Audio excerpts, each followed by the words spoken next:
Hello, my dear students. How are you? This is Sonia Akhtar, lecturer, Department of English. কেমন আছো তোমরা সবাই? আল্লাহর রহমতে তোমরা সবাই ভালো আছো। এই সিচুয়েশনের মধ্যেও তোমাদেরকে কি করতে হবে? নিজেদের পড়াশোনা চালিয়ে যেতে হবে। কোনোভাবেই নিজেকে ফাঁকি দেওয়া যাবে না। আর এজন্যই আমি তোমাদের ফার্স্ট পেপারে ক্লাস নিয়ে উপস্থিত। দেখো, আমাদের আজকে ফার্স্ট পেপারে খুবই গুরুত্বপূর্ণ একটা টপিক পড়ব, সেটা হচ্ছে Valentina Tereshkova from Unit 1, Lesson 3. Valentina Tereshkova, তোমরা কেউ ভ্যালেন্টিনা তেরেস্কোভার নাম শুনেছো? অনেকেই শুনে থাকবে হয়তো ভ্যালেন্টিনা তেরেস্কোভা সম্পর্কে। তারপরেও যতটুকু শুনেছো বা যারা শুনোনি তারাও আজকে এখান থেকে জেনে নেবে। যখনই একটা প্যাসেজ পড়বে চেষ্টা করবে যেন সব মেইন যে পয়েন্টস গুলো আছে সেগুলো এখানে হাইলাইট করা যায়। মেইন পয়েন্টস গুলো যদি তুমি কালেক্ট করতে পারো তাহলে এখান থেকে যে কোনো প্রশ্নের উত্তর তোমার পক্ষে দেওয়া সম্ভব।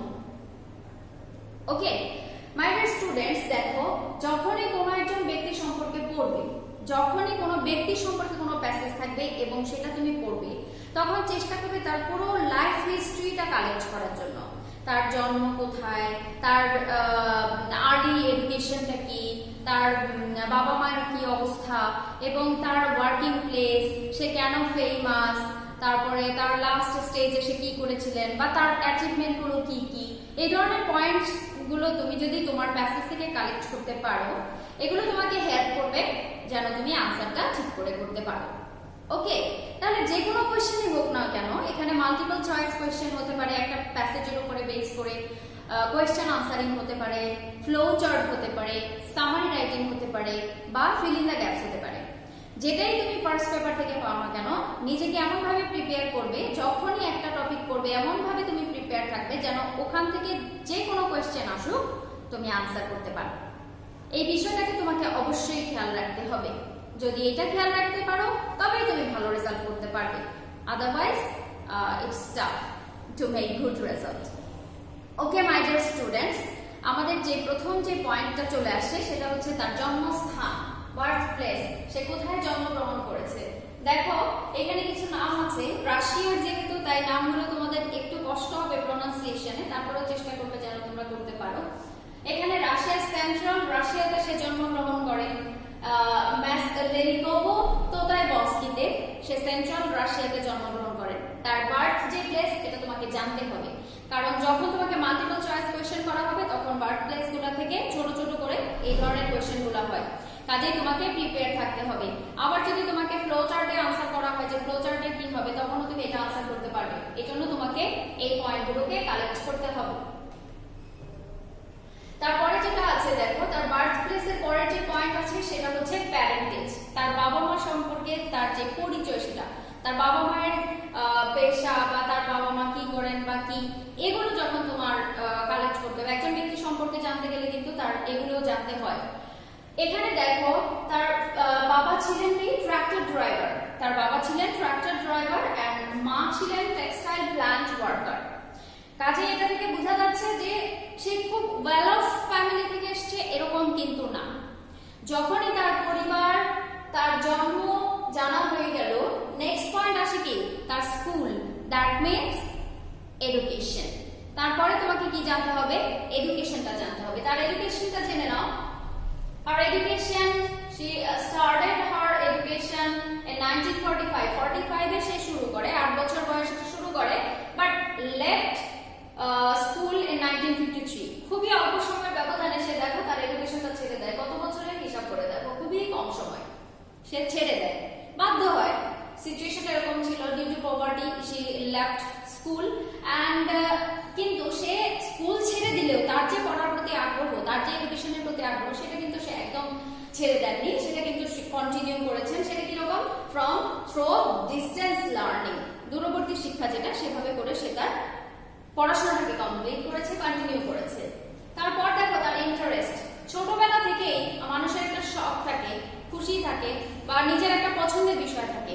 এখানে ভ্যালেন্টিনা তেরেস্কোভা ছিলেন কি ছিল যে পছন্দগুলো, সেটা হচ্ছে প্যারাশুটিং। দেখো স্বাভাবিক মানুষের কিন্তু এই ধরনের কোনো কিছু আসে না যে আমি প্যারাশুটিংটাই করবো, এটাই আমার শখ, এরকম না। বাট এটা কি ছিল, তার ছোটবেলা থেকে শখ ছিল, তার ইন্টারেস্ট ছিল, she was interested in parachuting. আর তার ইন্টারেস্টের উপর বেস করে সে অনেকগুলো প্যারাশুটিং করেছে,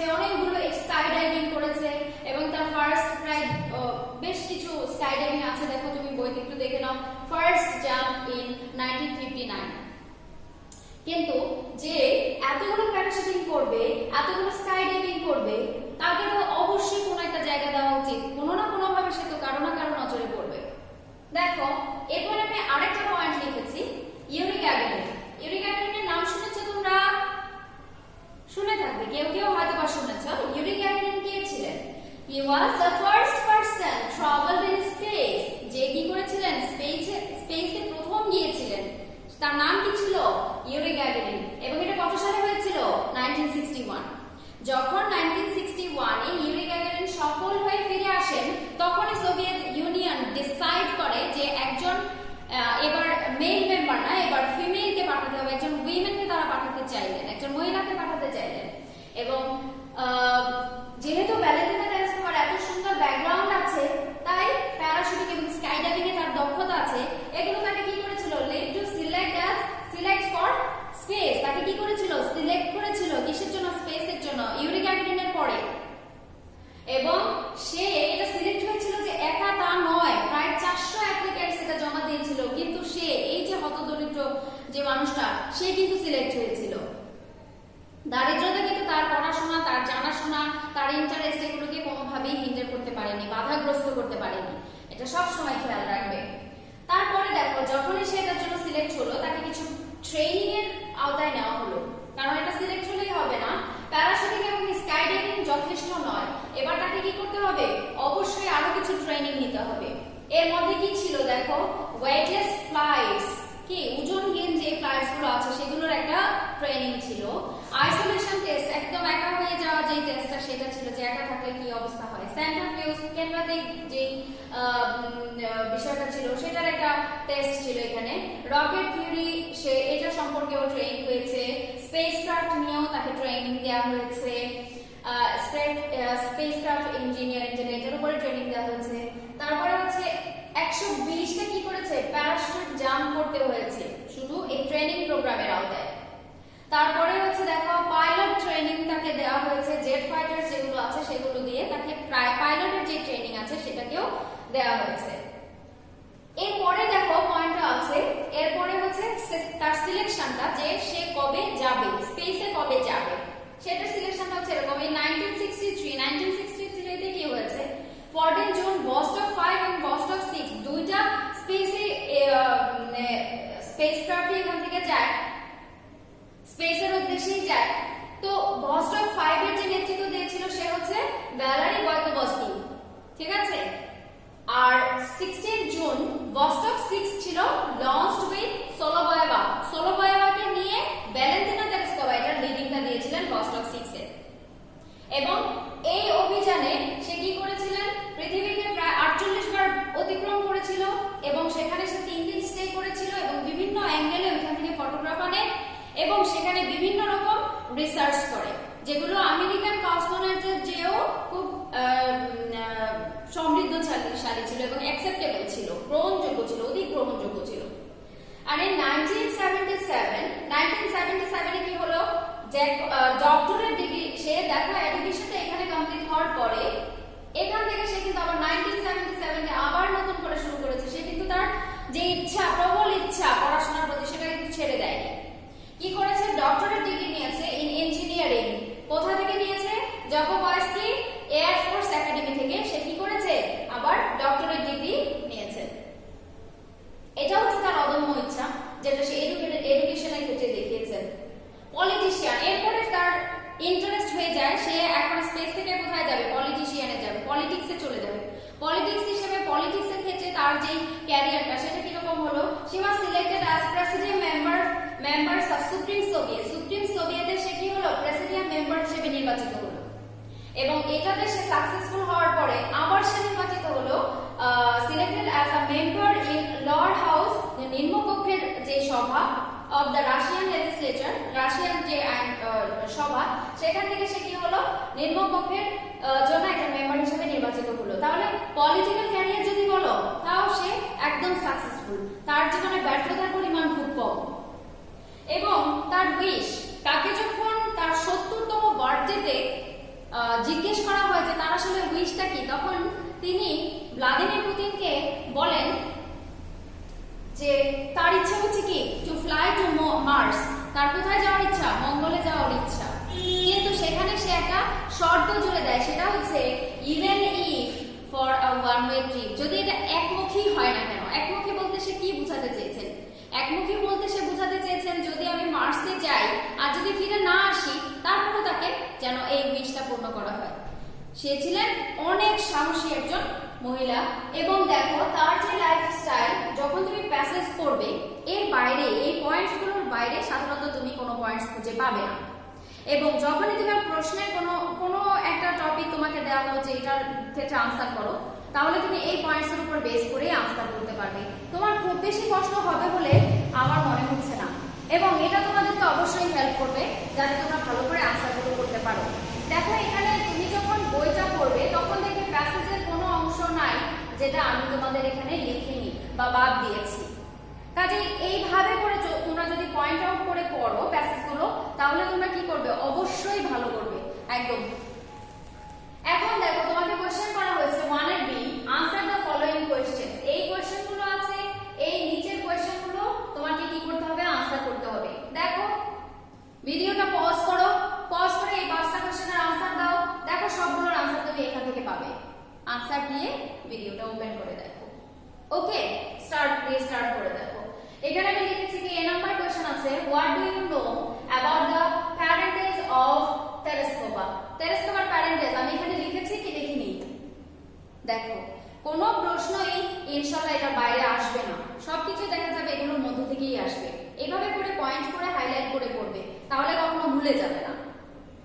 what do you know about the parentage of Tereshkova, অধিকাংশ আনসার চেষ্টা করবে কোশ্চেন থেকে দিতে। ওকে, দেখো তাহলে প্যারেন্টেজটা কি ছিল? টেলিস্কোপার প্যারেন্টেজটা কি ছিল? Her father was a tractor driver, her mother was a textile plant worker. তাহলে তার প্যারেন্টেজ সম্পর্কে কিন্তু তুমি কিছুটা হলেও লিখতে পারবে। এখান থেকে পয়েন্টস নিয়ে তুমি তোমার নিজের ইচ্ছে মতো লিখবে। যখন কোশ্চেন আনসার করবে সেখানে কিছু পয়েন্টস তোমাকে মেইনটেইন করতে হবে। যেমন ফার্স্ট অফ অল, তুমি কোনোভাবে কপি করতে পারবে না ডিরেক্টলি ফ্রম ইওর প্যাসেজ। একদম কপি করতে পারবে না ডিরেক্টলি, যেভাবে তোমার প্যাসেজে দেওয়া আছে সেখানে সেইভাবে ঠিক একইভাবে তুমি কপি করতে পারবে না। এখন তোমাকে যখন প্রশ্ন করা হবে, প্যাসেজের বাইরে ইররিলেভেন্ট কোনো কিছু লিখতে পারবে না।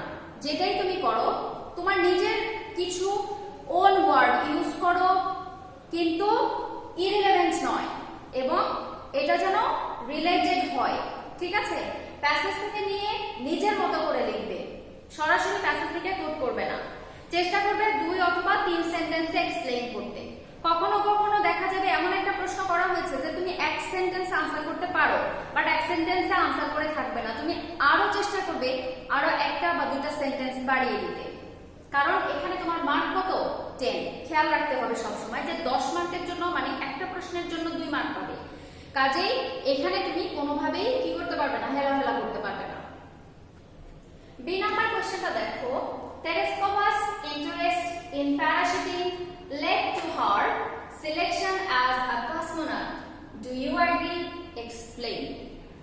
এবার বলো, টেলিস্কোপার যে ইন্টারেস্ট ছিল প্যারাশুটিং এর প্রতি, সেটা কি তাকে কসমোনট হওয়ার, সিলেক্ট হওয়ার জন্য কি কোনো ভূমিকা রেখেছিল? আনসার করার চেষ্টা করো, দেখো এখানে তুমি আনসার খুঁজে পাবে। Yes, she was interested parachuting, এবং যেটা তাকে কি করেছিল? এই যে সিলেক্টেড ফর স্পেস, যেটা তাকে লেট করেছিল যে হ্যাঁ she was expert in parachuting, skydiving। ওকে, যেটার জন্য, যে এক্সপেরিয়েন্সের জন্য সে কি করেছিল? 400 অ্যাপ্লিক্যান্টসকে পেছনে ফেলে নিজে সিলেক্ট হয়েছিল সেই প্রজেক্টের জন্য। তাহলে অবশ্যই এটা তুমি এক্সপ্লেইন করতে পারবে। What was Tereskava's achievement as a cosmonaut? Cosmonaut হিসেবে তার অ্যাচিভমেন্টটা কি ছিল? বই যখন পড়বে ওখানে দেখবে একটা পয়েন্টস আছে যে she was successful more than American astronaut। ঠিক আছে, তাদের চেয়েও তার যে গবেষণাটা ছিল সেটা খুবই ভালো ছিল এবং খুবই ইফেক্টিভ ছিল, এবং সে বিভিন্ন অ্যাঙ্গেলে যে ছবিগুলো আনে সেগুলোর উপর বেস করে বিভিন্ন রকম রিপোর্ট তৈরি করা হয়, সেগুলো নিয়ে সে কিন্তু রিসার্চও করেছেন। তাহলে দেখা যাচ্ছে সে যে গবেষণাগুলো করেছেন সেগুলো কিন্তু ফলপ্রসূ, সেই কারণে এটাই তার achievements. What do you know about her political career? এবার দেখো পলিটিক্যাল ক্যারিয়ার কি পেয়েছো? তাহলে তার পলিটিক্যাল ক্যারিয়ার ভাবে তুমি কি জানো? যে আফটার কমপ্লিটিং হার স্পেস মিশনের পরেই কিন্তু সে পলিটিক্যাল ক্যারিয়ার শুরু করে, এবং পলিটিক্সে যখন সে নাম দেন তাতে কিন্তু সে একদম ব্যর্থতা কিন্তু নয়। প্রথমত সে সিলেক্টেড হয় কি as a presidium members of supreme Soviet.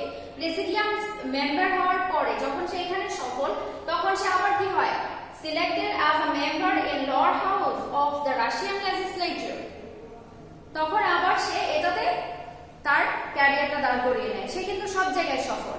দরিদ্র হওয়ার সত্ত্বেও সে স্পেসে কাজ করতে পেরেছেন, মুভ করতে পেরেছেন, ট্রাভেল করতে পেরেছেন, এবং সে দরিদ্র হওয়ার সত্ত্বেও সে তার পড়াশোনা কন্টিনিউ করেছেন, প্যারাশুটিং করেছেন, স্কাই ডাইভিং করেছেন, তারপরে সে স্পেসের জন্য সিলেক্ট হয়েছেন, সে বিভিন্ন ট্রেনিং করেছেন, এবং যখন এটা শেষ তখন সে ডক্টরেট ডিগ্রি নিয়েছেন, তার এডুকেশনটা কমপ্লিট করেছেন, এবং তারপরে সে কি করেছেন পলিটিশিয়ান হিসেবে নিজের ক্যারিয়ার শুরু করেছেন, এবং সেখানেও সে সাকসেসফুল। তাহলে এখানে তুমি তার পলিটিক্যাল ক্যারিয়ার নিয়ে লিখে দিবে। যদি ই নাম্বার কোশ্চেন দেখো, what did she mean by even if for a one way trip, সে কি বোঝাতে চেয়েছেন যে যদি এটা কি একমুখী ট্রিপ হয় তারপরে, এটা কোনটা বুঝিয়েছেন? এই যে লাস্ট পয়েন্টটা বলেছিলাম তোমাদেরকে, উইশ।